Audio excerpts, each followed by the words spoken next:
श्री दुर्गा पाठ श्री देवी कवच 12 पुराण से कवच में श्री मार्कंडेय जी और ब्रह्मा जी का संवाद है। चंडिका देवी को प्रणाम करते हुए मार्कंडेय जी बोले, हे जगत पिता ब्रह्मा जी, इस संसार में प्राणियों की रक्षा करने वाले ऐसे मंत्र, ऐसा भेद मुझसे कहो जो आज तक किसी से ना कहा गया हो, वह आप मुझे बताने का कष्ट करे। ब्रह्मा जी ने महर्षि के मुख से निकले शब्द सुने तो बड़े नम्रता से बोले, हे महर्षि, सब प्राणियों की भलाई करने वाला तथा अत्यंत गुप्त और परम पवित्र तो केवल देवी का कवच है। उस विषय में देवी का कवच ही है।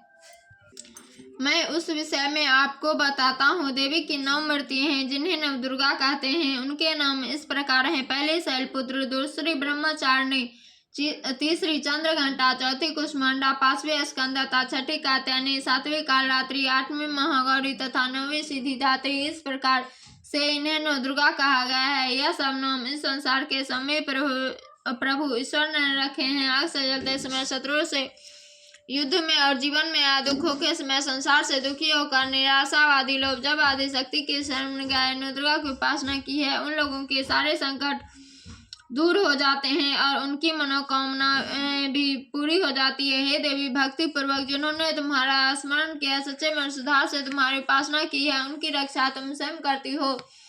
चामुंडा देवी की सवारी प्रेत पर होती है, वाराही वैसे पर, इंद्री हाथी पर, वैष्णवी गरुड़ पर, माहेश्वरी बैल पर, कौमारी मोर पर, श्री विष्णु भगवान की प्रियतमा लक्ष्मी जी हाथ में कमल लिए पद्मों पर बैठती हैं और श्वेत रूप धारण करने वाली ईश्वरी देवी बल पर, सारे आभूषणों को पहने हुई ब्राह्मी देवी हंस पर सवारी करती हैं। इस तरह की देवी सभी योगों के सज कर बड़ी शांति से रथ पर बैठी नजर आ रही हैं। उनके हाथों में अनेक प्रकार के शस्त्र हैं जिनमें त्रिशूल, धनुष, भाले, खड्ग आदि प्रमुख हैं। यह सब धर्म रक्षा और अपने भक्तों के लिए होती है। हे भक्तों की रक्षक, पापियों शत्रु से तुम ही देश की रक्षा करो। मैं तुम्हारा दास हूँ। तुमने सदा अपने भक्तों को सुख शांति दी, बस मुझ पर भी कृपा करो। माँ शक्ति, मैं तो तुम्हारे बिना कुछ भी नहीं हूँ। हर संकट को दूर करने वाली तुम ही हो। मेरी माँ जननी तुम ही हो। तुम्हारी आश्रय मेरा जीवन चल रहा है। हे महालक्ष्मी, तुम ही मुझे धन देकर मेरी सारी चिंताएं दूर करो। यदि कोई भी प्राणी अपना कल्याण चाहता है तो वह एक पल भी कवच के बिना नहीं रह सकता।